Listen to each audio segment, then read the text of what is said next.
I pledge allegiance to the flag of the United States of America and to the republic for which it stands, one nation, under God, indivisible, with liberty and justice for all.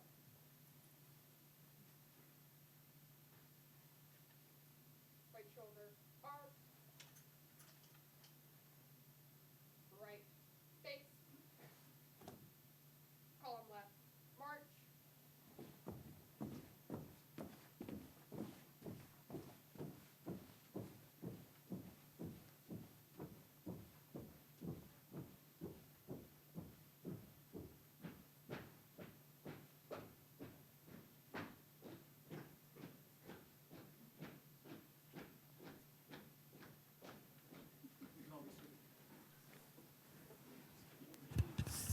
That's a great way to start a board meeting. I'm glad our ROTC comes and does that for us periodically. So thanks to all of them for their time and for the Pledge of Allegiance. Let's start off. Can I get a motion to adopt the agenda? Mr. President, I move that to adopt the agenda, removing the grading report number 5.2. There's been a request to move it to a later board meeting. Do I hear a second? I second. All those in favor, please signify by saying aye. Aye. Opposed? Passes 5-0. Thank you. Next, we'll do the Center Grove Spotlight with Middle School Central.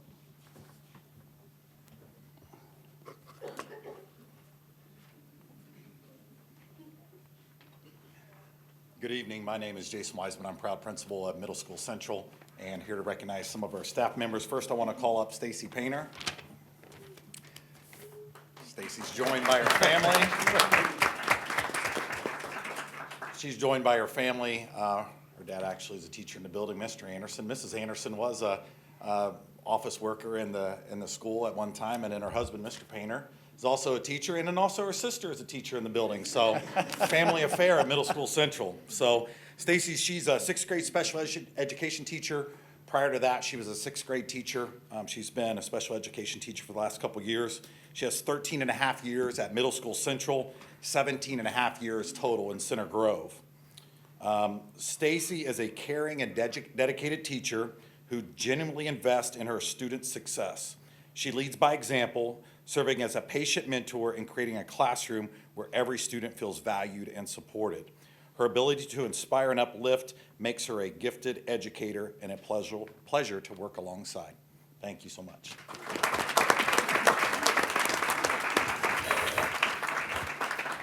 I'd just like to add that they had fun polar plunge just past weekend. The whole family. Family affair there too, right? Next, I'd like to invite up Deb Price.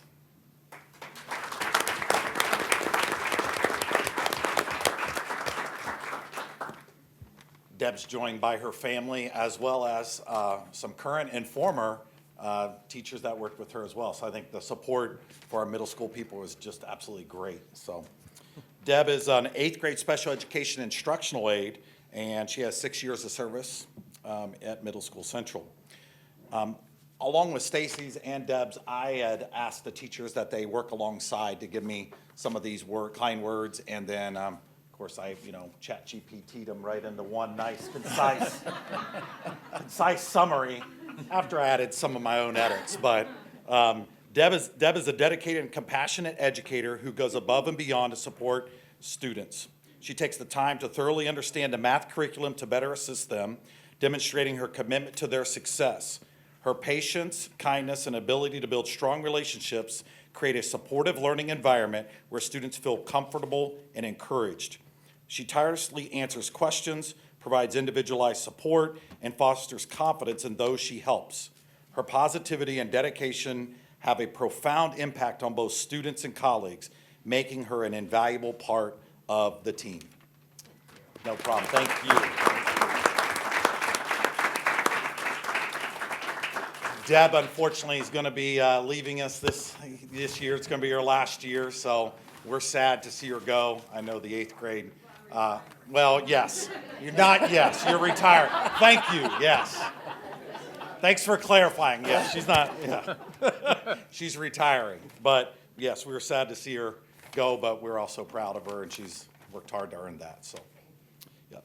Next, I'd like to invite up Olivia Bangle.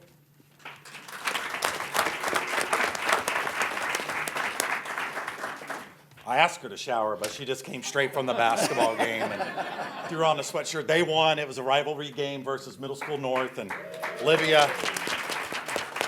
did a great job. I know her parents. They're both educators, and I joked with them earlier in the year. She's accomplished something I've never accomplished as a coach.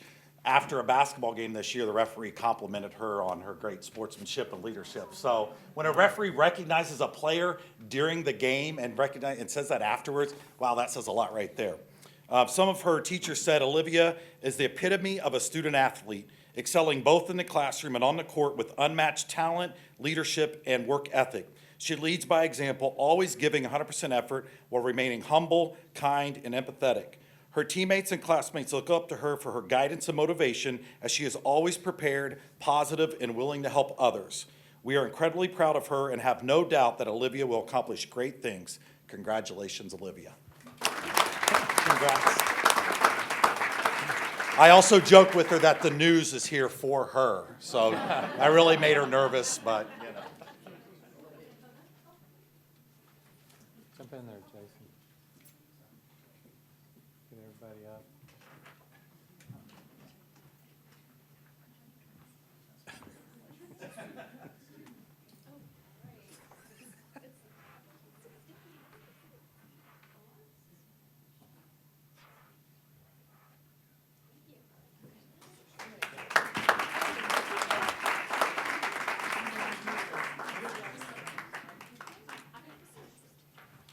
So I appreciated the answer. I asked Olivia how much she scored, and she said, I'm not sure. And I said, well, how much did you win by? She said, probably over 20.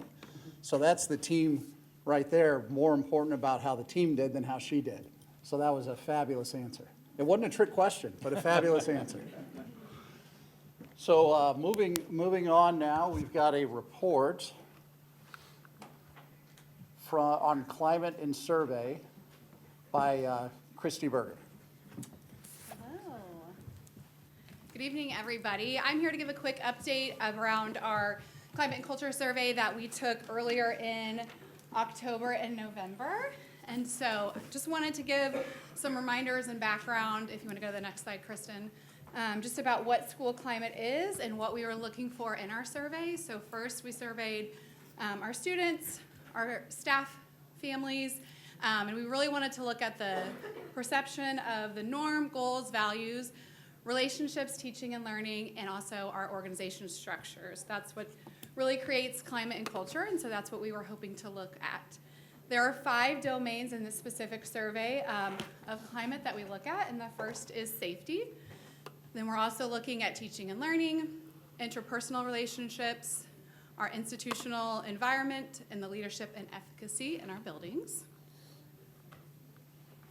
So I'm going to share just our district summaries, and so you'll see, I'm going to go through the different domains here, but you'll see our students' response is the blue, staff is red, and our family is the green.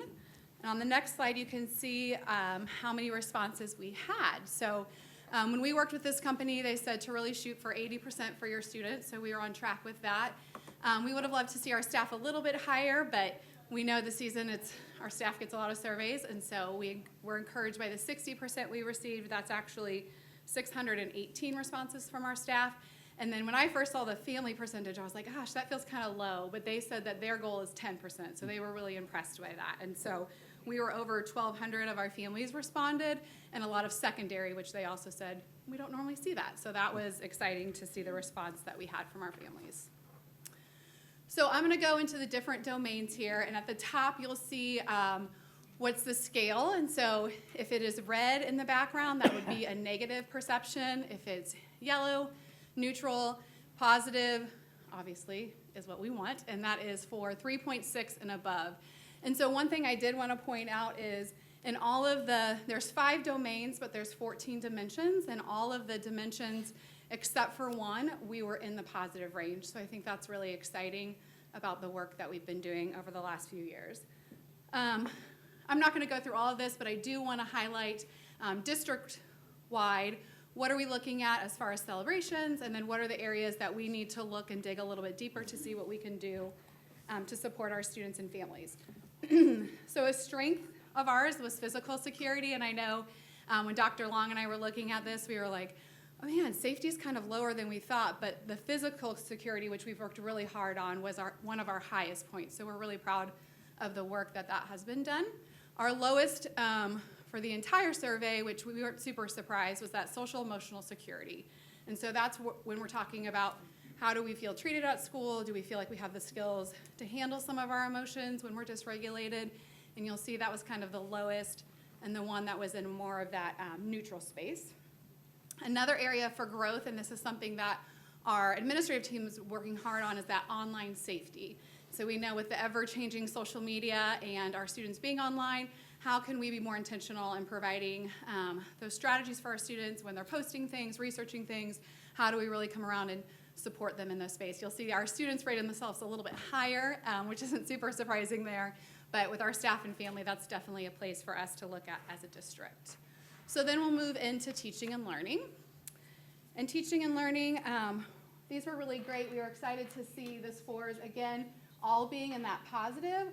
One of the things that stood out to us, though, as a district and a cabinet team, was looking at the support for academic learning, where our staff rated us at a 4.6, and our students and families were lower than that. And is that because our students and families aren't aware of the resources, they don't know how to ask for help, or what is that gap there? And so how do we make sure that, again, we're making sure that our students and family are aware of the different supports that are provided for each of our students, just as our staff is.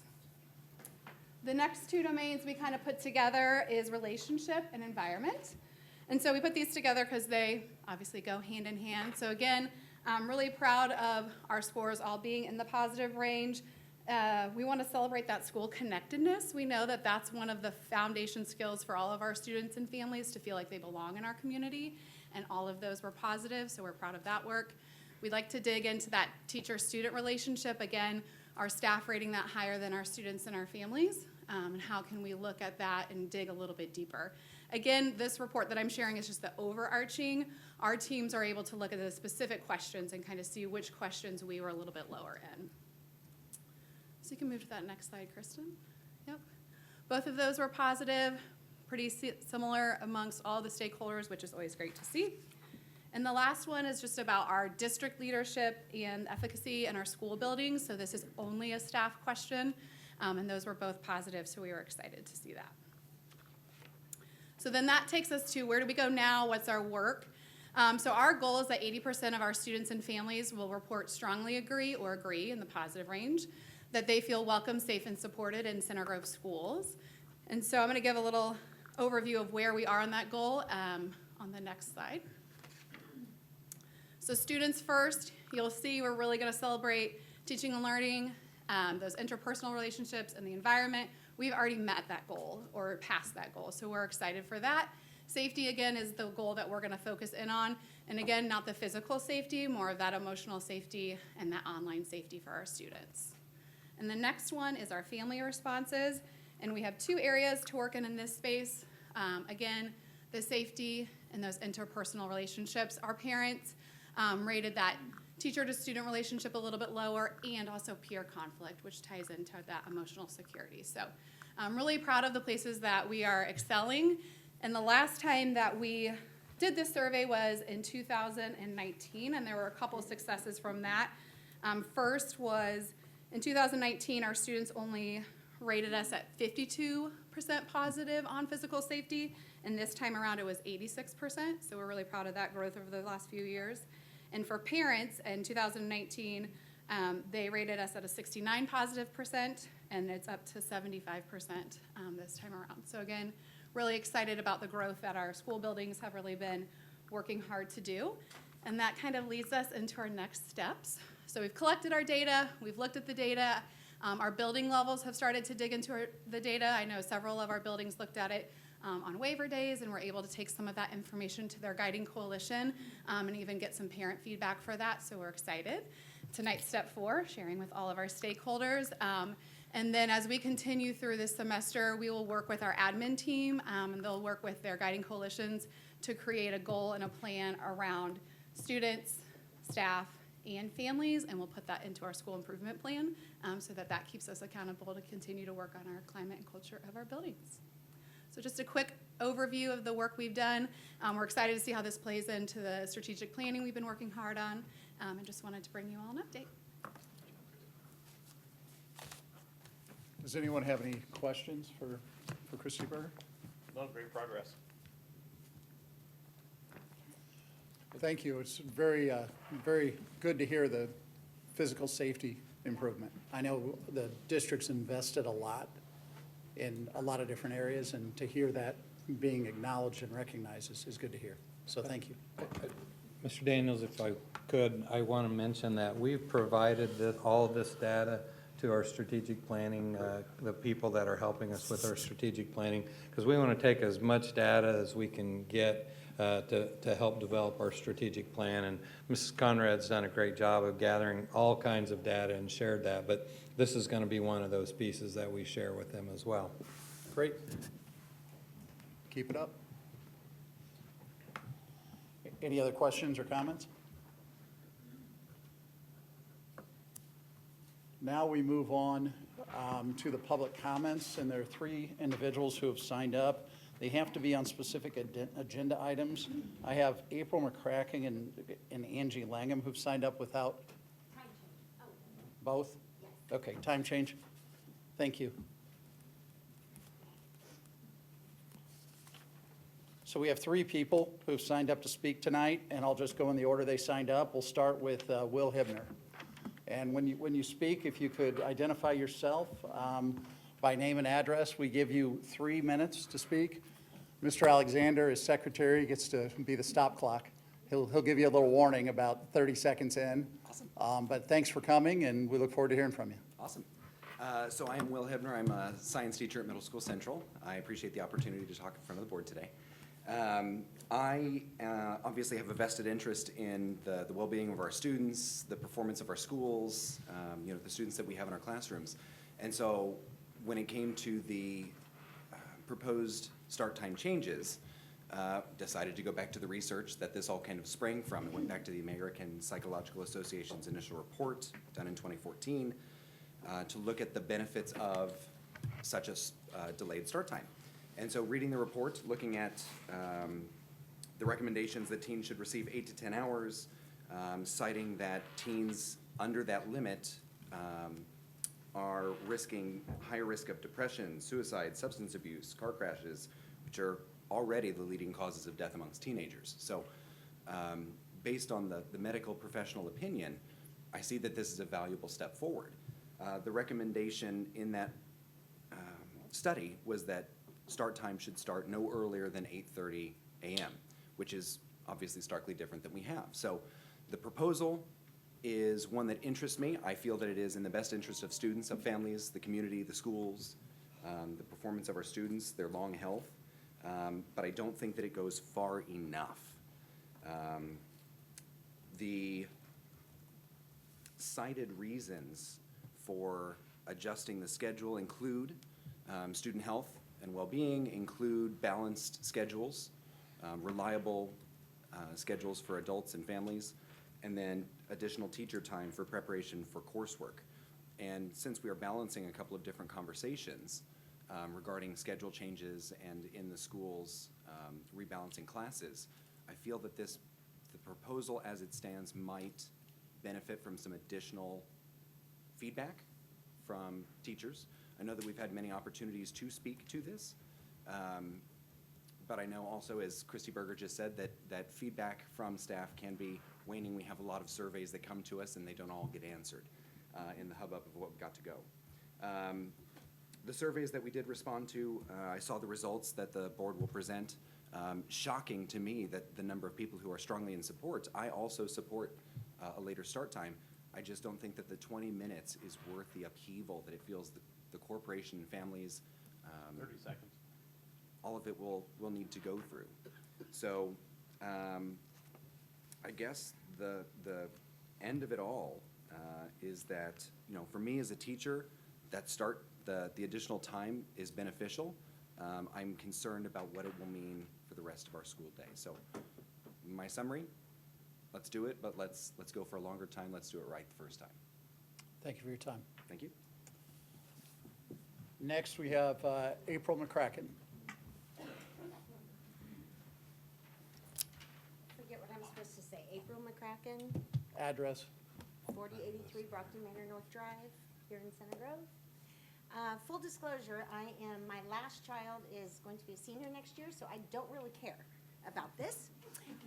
She has a seat waiver, and it's really not going to affect me personally. But I was on the committee last time we did all this, so I do have a little bit of a vested interest in seeing how this goes, and I do believe that there is great benefit to our elementary kids starting earlier and our secondary kids starting later. I want to stand up here and just say what he said. I love the fact that we're doing this. So, and I want to be here, and I want to be an encouragement to our school board to go and to make the necessary changes.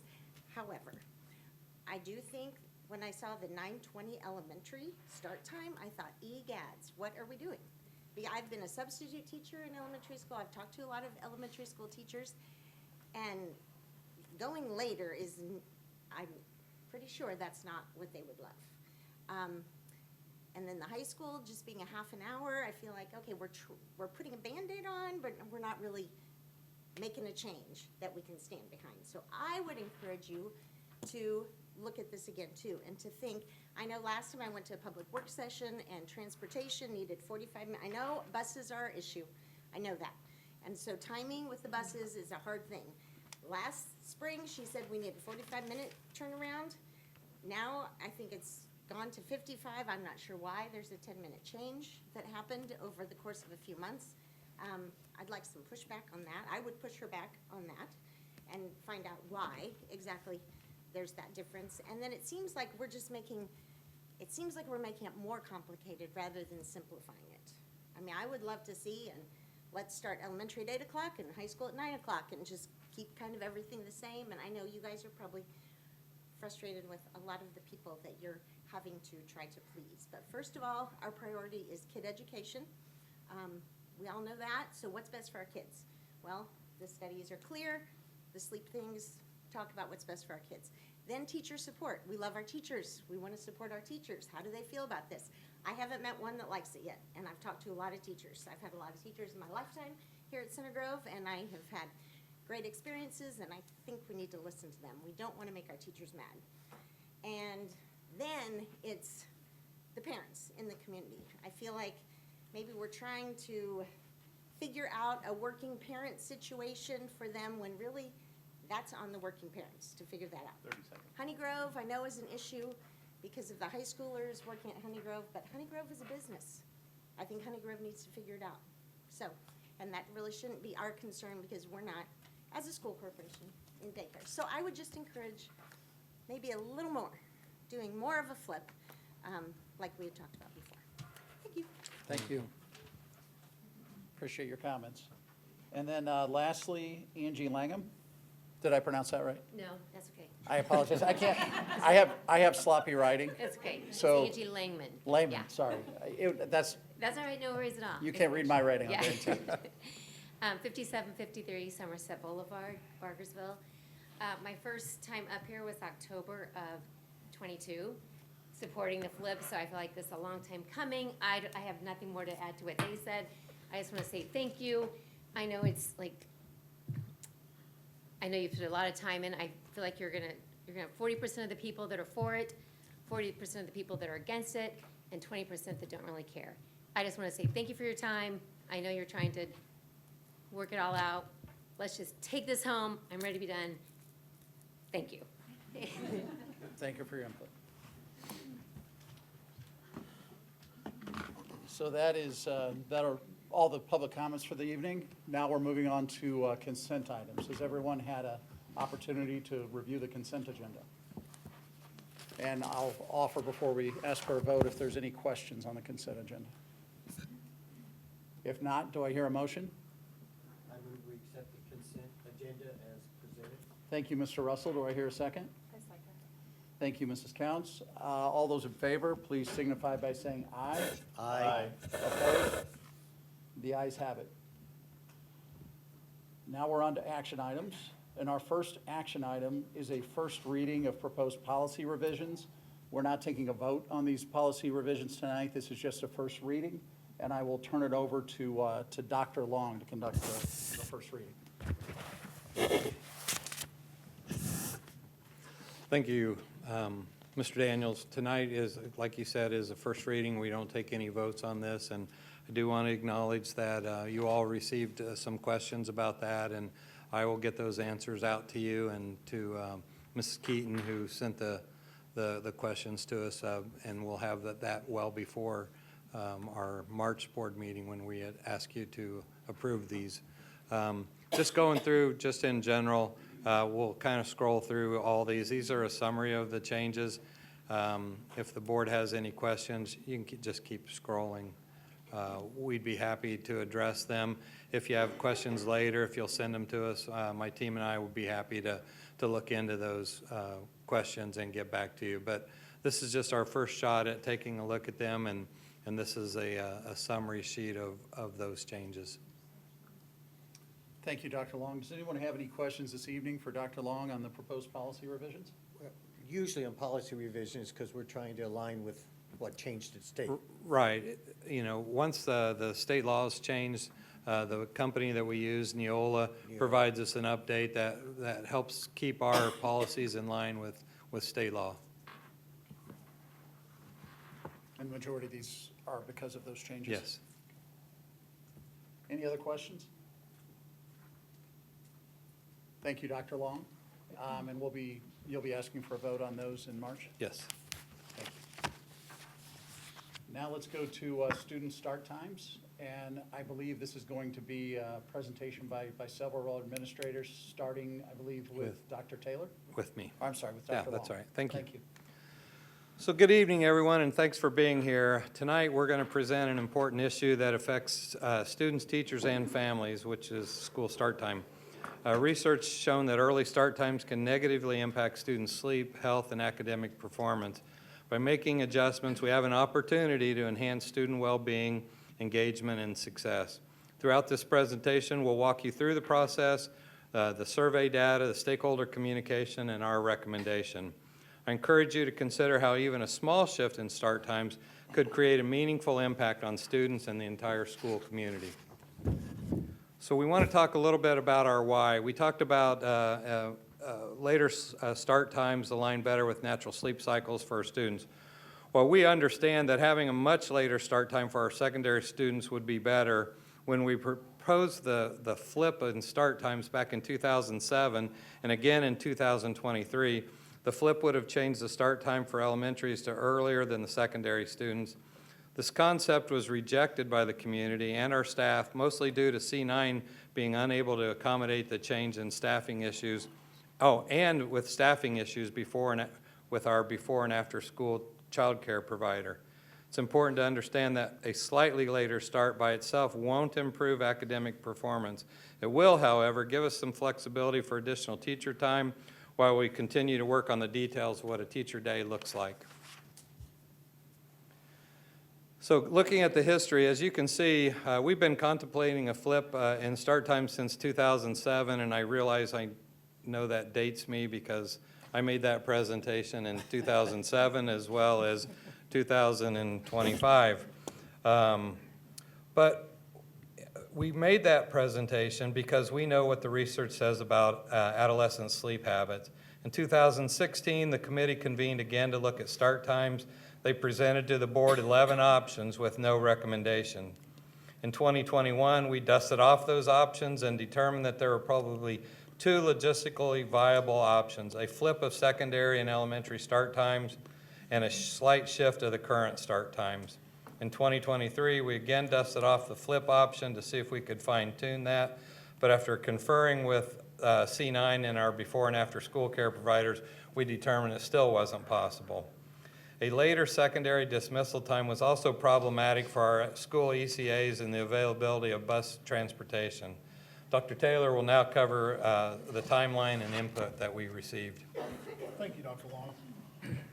As Dr. Long mentioned, we fully understand the magnitude of this change, and that's why we chose to leverage multiple rounds of input from multiple groups of stakeholders before arriving at this evening's recommendation. Ms. Conrad's done a great job of laying the timeline out since really last spring, summer.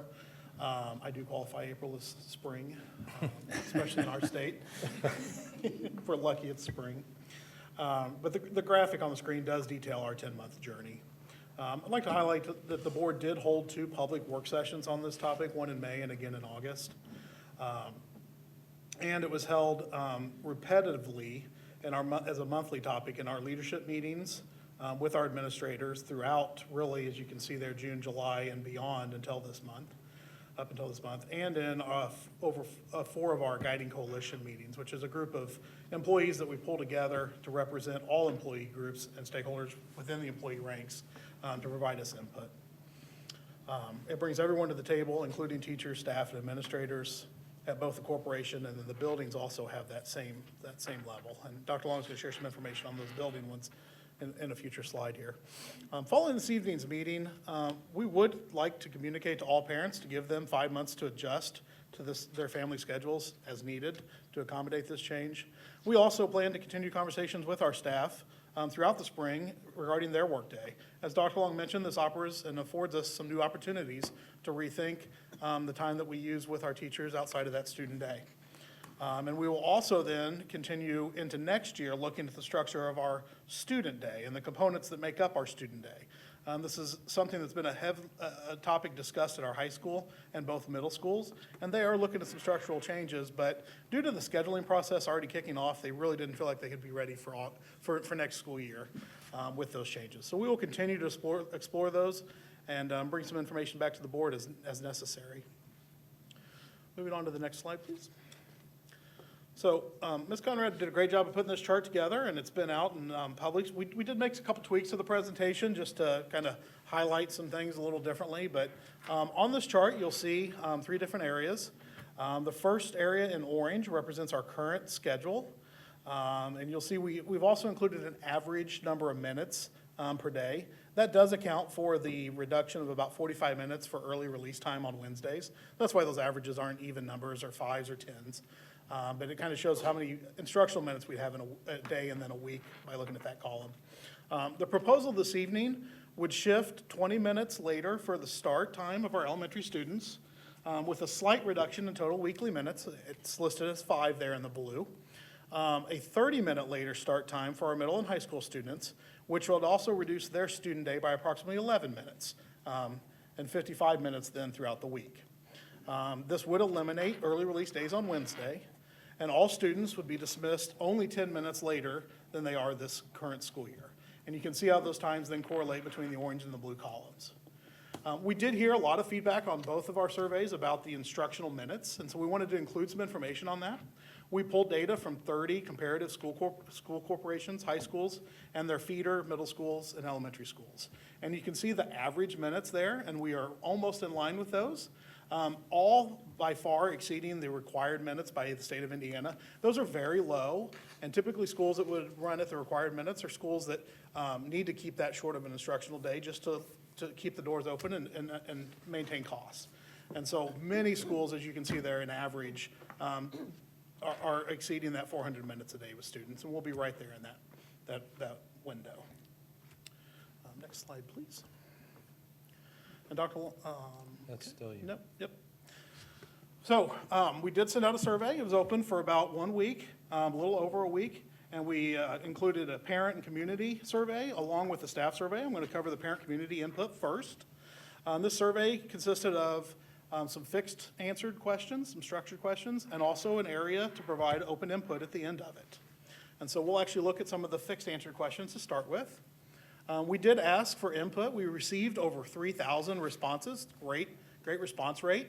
And we've broken those out here as the scale indicates, from strongly supportive to the left, neutral in the middle, and strongly unsupportive.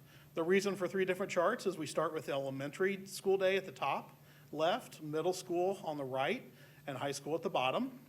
And we've also added in there the supportive and neutral percentages, and you'll see the secondary schools are almost identical, and the elementary school is just under 70% as a response, either supportive or neutral, or strongly supportive. Another structure question we asked is, which benefits do you anticipate from the elimination of early release day? You'll see that the more consistent family schedule led these responses, followed by improved student learning routine and better work-life balance for family. Go to the next slide, please. Parents and community members were also asked to select from a list of challenges they anticipated from the new schedule. Wanted to give them some choice and some things we thought we anticipated we might hear. You will actually see that none of the above led the responses, followed by work schedule conflicts and morning childcare needs. These are concerns we expected to hear.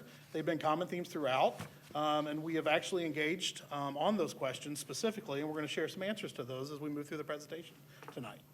That's the end of the parent community input. Dr. Long? Thanks, Dr. Taylor. Before Dr. Taylor goes on and shares some more staff input, I'd like to share the process that was involved in gathering staff input. But first, I want to address a rumor that was circulated that we didn't share staff input with the board.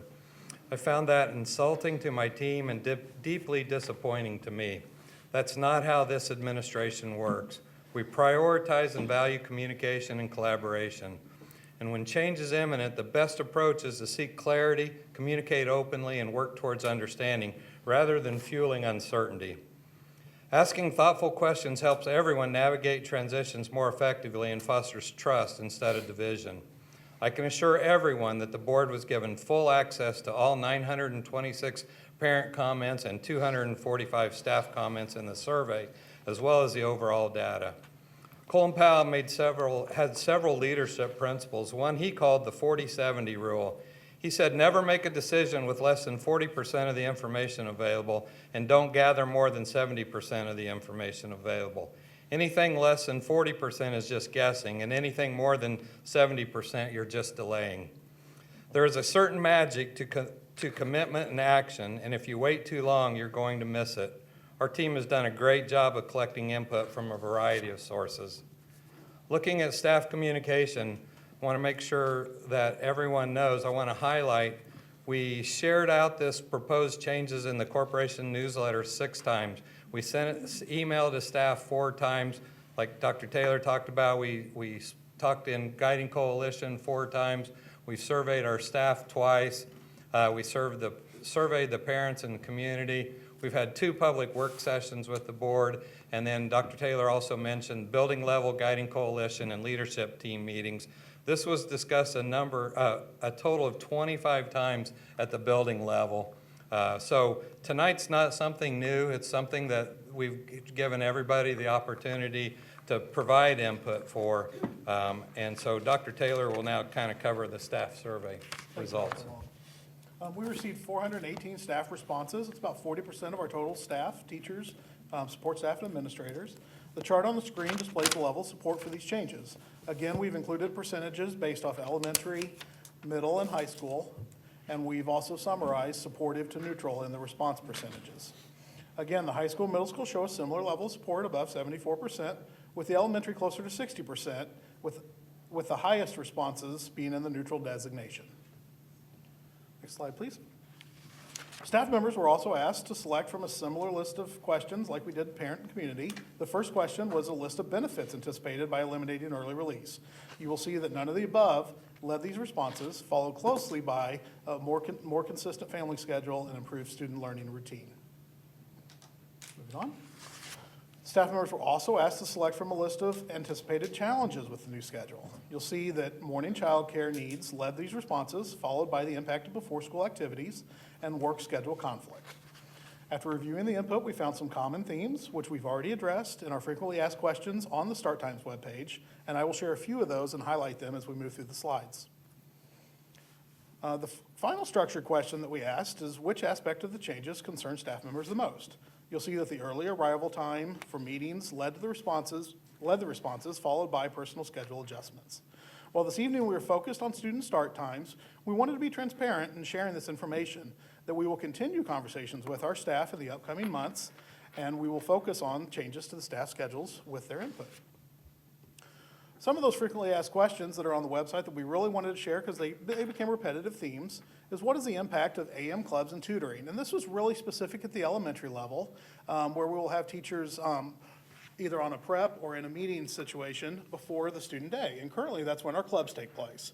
We took some great input from our principals, and they're going to work with those club sponsors to flex that time, especially on those Monday, Wednesday, and Friday, if that's what we land on prep times. We are kind of looking at some other days for PLC and PD that we'd want to protect and have our teachers working together to better to improve the instruction during the student day. We will continue to discuss the potential need for academic tutoring and any possible solutions we can have there, also considering some of that flexibility as we move forward at that elementary level. Another big thing that we do, that does take place before the school day, are case conferences often for students with special needs. And we are exploring a lot of options, but one we wanted to highlight that we thought really could get some traction is using some rolling subs during the day to make sure those meetings could happen in a way that we wouldn't have to pull teachers before that work day, but we could maybe pull them out for just a short period of the student day, handle those case conferences, and move on. And we could do a number of case conferences each day, which would be a great relief to our special ed staff that often shares multiple students' grade levels or even buildings. Will there be childcare options for families who need it? Yes, Honey Grove is aware. Excuse me, sorry. Ms. Brown and I met with their leadership yet this week again, after a meeting that we had prior. They're aware and prepared for this change, brought some great solutions to the table, and they are willing to accommodate even by opening a little bit earlier if that's where we end up landing and needing help for our staff member and their family's needs, and also providing some care during those longer meeting days. And then will the new schedule lead to afternoon fatigue in young students? It could. It may not. The research is somewhat split on elementary students and the impact of start or end times or even the length of their student day. What we do know is what we hear from our teachers and what we heard, and our instructional administrators in the buildings are already working and thinking about what could we do later in the day. As I said earlier, we're talking about 10 more minutes at the end of the day. Yes, we're starting 20 minutes later, but we're only ending 10 minutes later. Even prior to that, our buildings were already working on this. How do we keep students engaged later in the day in those academic subjects? That is something we will focus on and make sure that students are ready and primed to learn for the entire 400-plus minutes that they'll be educated. I believe I've answered all those frequently asked questions, Dr. Long. Did I miss anything this evening? I don't think so. No. Okay, thank you. In that case, I'll turn it back over to you. Okay, thank you. Nice job, Dr. Taylor. You can go ahead and go to the next slide. Mr. Daniels, while this proposal does not require board approval, we sincerely appreciate the board's ongoing involvement and input into this process. Dating back to 2016, I would have said 2007, but none of you guys were around on the board then. But especially over the past 10 months. As many of you know, during my time in the Army, I had the privilege of crossing paths with General Colin Powell while stationed in Germany. Another one of his leadership principles resonates strongly tonight. If you try to please everyone, you please no one. His philosophy on leadership underscores the importance of making tough decisions, prioritizing the greater good, even when it means not everyone will agree. I'm deeply grateful to the staff and parents who have provided input throughout this 10-month process, and I also want to recognize the hard work and dedication of my administrative team and the cabinet in reaching this point. This decision is not the end of difficult choices, but rather the beginning. If we are truly committed to improving our academic performance and serving our students and community to the best of our abilities, we will make more changes.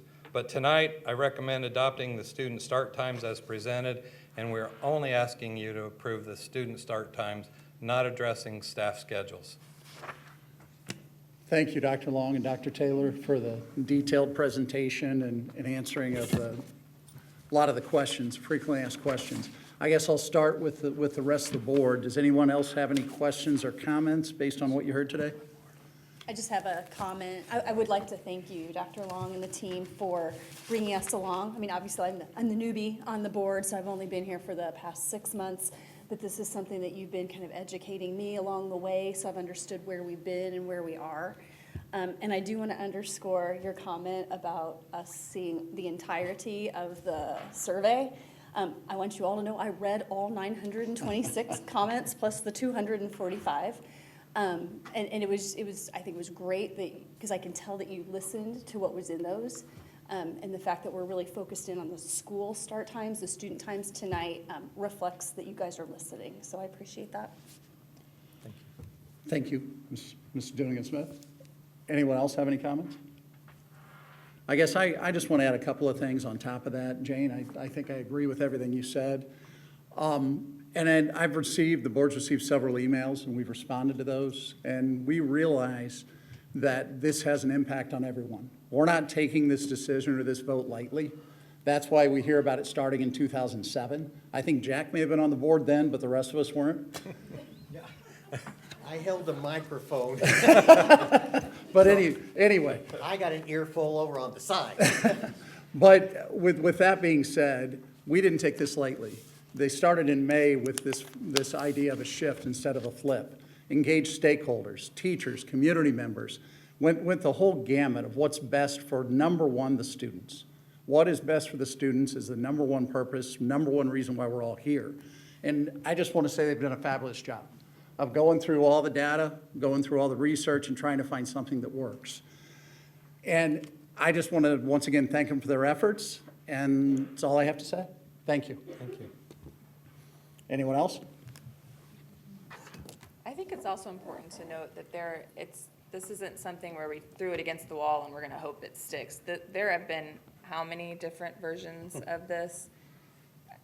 Too many to number, we switched the Okay, letters. okay. So, I mean, that just goes to show the work that even all of our principals have put into this, and administration, everybody. So thank you all for everything that you've done to get us to this point.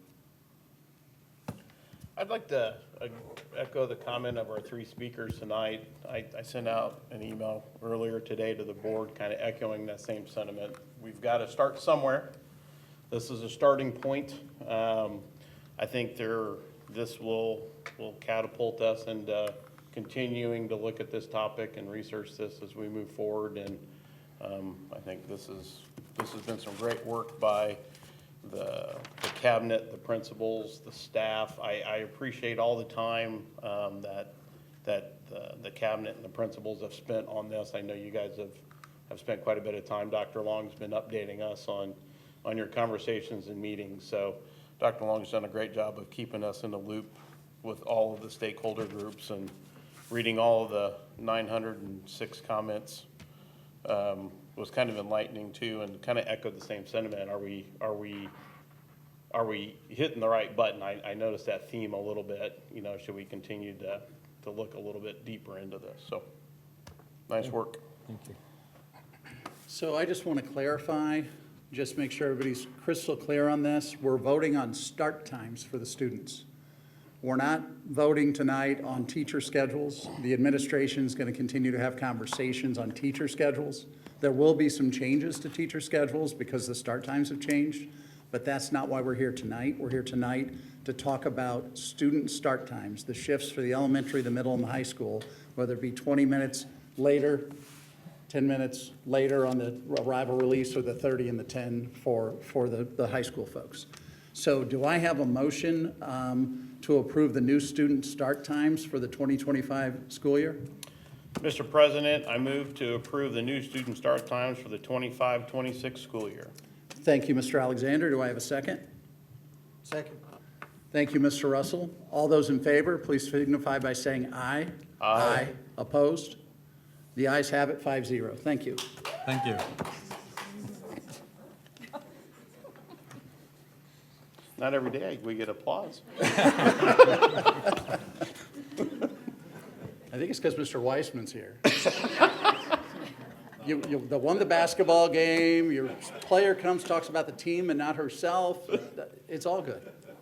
So next, we'll move on to the next agenda item, and it's this evening's board meeting has been appropriately advertised as a 1028 preliminary determination hearing. I'll turn the microphone over to Dr. Jason Taylor to present information on this topic.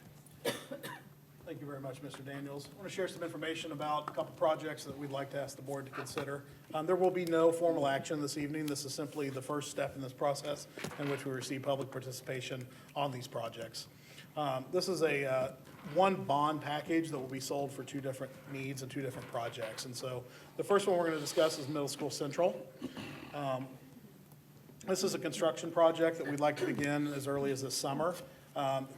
Over half of the amount of money we'd placed in this project would go towards renovations of the heating, ventilation, and AC systems in that building. They are still original or not original, they're original to that building, which would put them in the last century, I can even say, can't I? And so they're in need of replacement. They're up on their schedule. We did a great addition, Dr. Long led that, and we've got a great new set of classrooms. We also were able to upgrade the furniture and technology in the rooms, but we have not touched the systems. We've also not renovated the finishes and floor coverings throughout the building. We'd like to do that as part of this project. We did give the East Gym some attention. We need to do the same in the West Gym, including a nice refinishing of the parquet floor that's in there. We would like to explore, and we are intending to add an additional restroom in the lower area, the lower level. What we've realized is the new addition that we built was built to have another addition north of it. And we're probably not going to need that as fast as we thought we would. And that next addition included the restroom. And so we're actually going to identify a room and try to put one in to the new addition on that lower level. And it will be a big relief to the teachers in those grades. And Mr. Wiseman shaking his head over there, I can see is fully in agreement. We have explored changing the office area around quite a bit at that building, but we're not going to be able to do that in this package. We will redo the finishes in there. We will add some space for offices as their support staff in that office need to grow, but no major innovation at this time. And then it is due for some exterior paint and some mold remediation just on that EFS product that's at the top of it. So that's really the nuts and bolts of the Middle School Central project. The next slide, Can I clarify one thing? Please. When we were talking about the West Gym, we were talking about the West Gym at Middle School Central, not the West Gym at the high school. You are exactly correct, sir. Thank you. I want to make I sure will we're, update that on the next presentation to clarify. thank you. I want to make sure we clarify that. The second part of this package would be something that we've done since 2009. It's our district-wide GO projects. And we have a slide that just kind of summarizes that. We're actually asking the board to take action on this next month, as I mentioned. This would actually be for our 2026 budget. We're just doing it now ahead of time to get this out of the way, get it included in our debt projections so that we're ready for that. We've used this to supplement our operations fund, which is not funded at the levels it needs to be to keep up with our growth in this corporation. But we would use these funds to purchase and the maintenance of equipment, building improvement projects, site development projects. A lot of those things are paving, they're asphalt, they're sidewalks, they're roof replacements, those types of projects when I talk about those. Security upgrades, purchase of our technology equipment, and then purchase of school buses and vehicles. Turning it over to myself, we actually used to tag team this, Dr. Long, so we need to probably fix these slides. There's some required information that I do need to share as part of this 1028 hearing, and this includes the maximums on the funding for this. And so you'll see we're actually asking for a $17 million project at Middle School Central. This will not raise the tax rate. We have put this in there to remain at a level tax rate, and I'm going to show you some charts on that as we move forward. It also includes a maximum lease and bond amount, maximum we might pay. All of these things will come to light, and we'll hone in on them as we go out to actually sell these bonds. But we are planning to maintain a level debt rate, even though in some of these areas we have to say it may or may not exceed that amount. The next slide does the exact same thing. It's $8 million, though, for the district-wide projects. This is the same amount we asked the board for last year for 2025. We're continuing with that same amount into 2026. Again, no tax rate increase due to this project at this time. Looking at our tax rate, just wanted to remind the community we've held a very level tax rate. We did increase it by 2 cents a couple years ago as we did our energy savings project. That's already starting to pay off, as we saw at the last board meeting. We would maintain and estimate to continue at that tax rate at $1.06 cents in 2026 with these two projects included. When we look at the next slide, we always like to compare our tax rate to those in Johnson County, those other public school corporations in Johnson County. You'll see on this chart, Center Grove, even with that tax rate, which again won't change, came in at $1.0643 this year. And so that rounds down to the 106. That puts us fourth on this list. You'll see the three corporations above us, Edinburgh, Franklin, and Clark Pleasant, both have a base tax rate in gray that's higher, plus they have an additional operating referendum in the blue that raises their tax rate above ours. Still a great value for your buck here in Center Grove. Finally, the project schedule, again, we will have a second meeting. I am so sorry I need to update this slide, but it will be in March. We're currently in February. We would ask the board to take action in March. We would then do bid submission in April and May, and I'd bring those back to the board for approval. We will begin some work in the summer. Some of this stuff has some lead times. It's going to have to be next summer, but we're going to get done what we can this summer, and even some during the school year as we have some flexibility in the building. We will complete all of this work by the end of summer of '26. The earliest we'd make a payment on these bonds is 2026. We are monitoring what's happening downtown at the General Assembly. That's why I say that's the earliest. There's a chance these may not be paid until 2027, A, depending on length of construction, and B, depending on any legislation changes that might cause us to adjust the repayment schedule on this. So we'll continue to monitor and watch those. That is all the information I needed to share tonight, Mr. Daniels, but we do have an opportunity for public comment and the script accordingly. I appreciate that, Dr. Taylor, and thanks for your efforts. This is the appropriate time now for members of the public to comment on the 2025 Middle School Central District-wide GEO projects. If any of the members of the public would like to comment, please come to the podium. Seeing no comment, we'll close the public hearing. Are there any questions from the members of the board? Remember, we're not voting on this tonight. This is just a presentation that Dr. Taylor put on. But are there any questions from any members of the board for Dr. Taylor or anyone else on this issue? Not so much a question, but it's a good thing that we're moving forward as there is concern what GO bonds will be here in the near future and the control that's going to be put onto them. So. I agree. Mr. Russell, I appreciate you actually asking that. While we use the term GO bond on this, we may actually sell these as a building lease project. We did that last year as well. We, again, will watch that legislation and make that determination when the time's appropriate. But great point, great question. I appreciate that. Always trying to be flexible. Yep. Any other comments or questions from anybody else on the board? I hereby close the 10:28 public meeting. So next, we're on to announcements. I have a few announcements to share. Our next executive session will be March 20th at 6 p.m. Our next regular board meeting will be after that at 7 o'clock here in the boardroom. That is also a Good for the Grove evening, so if anyone has anything to share with the board, the Good for the Grove will start immediately after the regular board meeting. And spring break's coming up, March 24th through April 4th. Everybody have fun and be safe. We are also looking to schedule a couple of public work sessions here in the near future, so keep your eyes open as we get those dates settled and advertised. As far as announcements, that's all I have for tonight. Mr. Russell, do you have any comments to add at the end of the? Mrs. Counts, do you want to talk about Gala? Or- I was going to, but you can if you'd like to. Go ahead. So, it's my turn. It's my turn. So everybody get out there and buy your gala tickets. It is at the Garment Factory this year, so it's close to home, which is amazing. April 12th, thank you for that head nod. And then hopefully everybody's signed up for trivia night tomorrow night as well, because, we're gonna be pretty fancy, so hopefully, people come with their A game for that, so anyway. You like what I did there? I hear a good section of the board has a table to compete. Oh, I got high expectations of you guys. Oh, we're gonna win. We have a table, we'll see how competitive we are. I think Jane's telling us she's going to carry the team, so we're looking forward to that. If I must. We're looking forward to that. Jane, do you have anything to add? No, I'm good, thank you.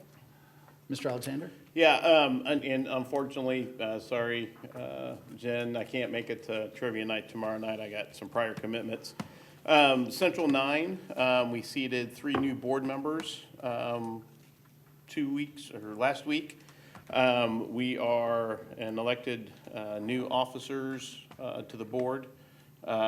Kevin Metzler from Greenwood is the C9 board president this year. 2 Center Grove students were recognized at the board meeting for their internships that they received through Central 9.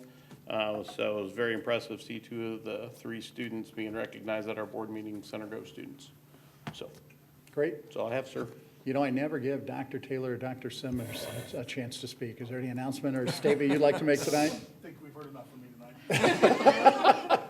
I'm good, thank you. Dr. Long? No, I don't. Mr. Daniels, Oh, back to Jack. I'll take my turn. I recently did, as part of I'm Region 8 Director for Indiana School Board Associations, and we just had our ISB at the State House Day, where we were able to have panel discussions with legislators, both sides of the aisle. Very intense at times. It's no doubt that public education's under attack. I don't know how else to put that. So just keep your eyes on what's going on there, because there could be a lot of major changes coming down this next couple of years here for public education. Thank you, Mr. Wish I Russell. could have better news. And I just have one thing to add. I'm a non-voting member of the Bargersville Redevelopment Commission. I have been now for some time. Keep your eye on Bargersville with the new exit there at 144. There's a lot of interesting and good things planned, I think, for all of us. The Daily Journal, I know, ran an article for a development that they're planning, and it was very good to see a town like Bargersville starting to get recognized, and I think there's going to be some good things coming from them here in the future. So, any other questions, comments, witty criticisms? Do I have a motion to adjourn? So moved. All those in favor signify by saying aye. Aye. 5-0. We're adjourned. Please don't leave until you sign your paperwork.